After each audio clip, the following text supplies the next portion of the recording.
Will a disputed US election affect stock markets? That's what I'm going to talk about on today's video.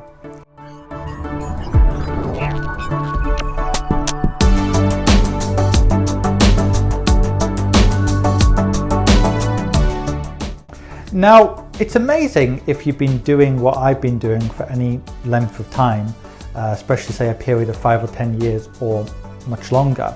You start to see the same worries come again and again, and many people don't actually learn the lessons of history really. Now, 4 years ago, I can remember so many people said to me, I want to invest, but I'm worried about this Trump guy could get elected, blah, blah, blah. I tried to make the rational argument, which is, well, nobody really knows what's going to happen. Yes, US markets have been up for many years, but historically markets have gone up most years and indeed on election years, but nobody knows, right? They could go up or down. But of course, they were reading loads of stories in 2016 saying markets could be down on Trump getting elected. Every time it seemed like Trump was going to get elected, like his poll numbers went up, markets did tend to dip.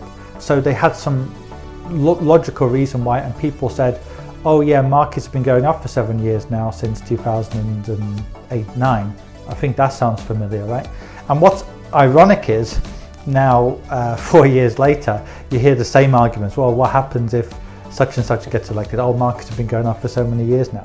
I'm not automatically saying that just because markets went up 4 years ago when Trump won that they're going to go up again. My point is nobody really knows. Markets could go down under Biden, go down under Trump, go up on either side. It is true that markets tend to go down during periods of uncertainty, or they're more likely to go down or be volatile for a period of time. But having said that, not always. I mean, look at 2018, the US stock market hit many record highs when there was more and more tension between the US and North Korea, US and China when that trade war started. So it is true there's probably a heightened chance of volatility if there's a disputed election, because many people are saying, and this is another thing you hear time and again, by the way, this time is different. You've heard that time and again. I think it was called The 4 Most Dangerous Words in Investing by John Templeton. But every time you hear the same thing of a crash. Oh, it's 9/11, so this time is different. Oh, it's coronavirus. We haven't had something like this for 100 years. This time's different. And you hear the same thing when it comes to elections.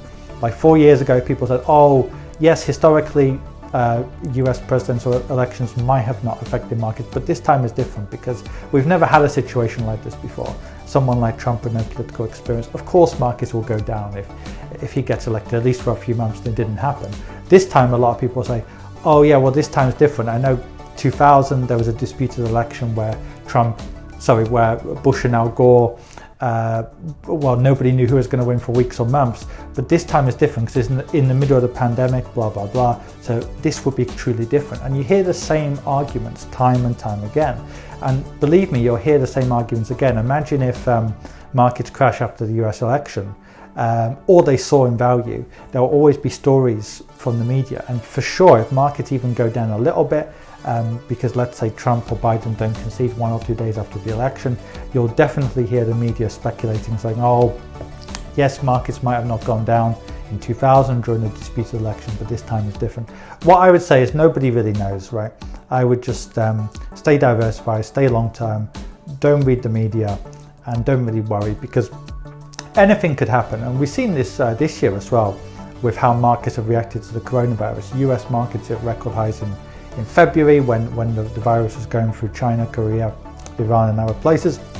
It crashed in March and then it soared in value after that. Whereas countries like the UK also put a lot of money into their stock markets, but it didn't have the same rebound. So nobody really knows. So I wouldn't really worry about this particular outcome. I definitely wouldn't ever wait until an election to actually invest your money either. Okay, everyone, I've got some really exciting news today. So for a couple of years now, many people have asked me, well, look, I can't afford your minimum investments, but I really like your advice. I don't know if you can do this or you can do that, or you can help me in that way, or you can't help me in that way. I've always said, no, I can only do this or that, but I've got some really exciting news, and that's that in a couple of months before the end of the year, I will be bringing out what I'm calling the Adam Fayed Academy, which will have many new areas which will be of interest to people. So things like mentoring, tutoring, all those kind of things that people have asked me for in the past. So stay tuned. I'm going to be announcing it in the next few months, but I thought I would tell it to to you guys before. Let me know if there's anything in particular that you're looking for in this academy. We're going to be focusing on many different areas, including how to invest productively, also some business areas, because that's another thing people have asked me about before. So stay tuned and I'll keep you up to date.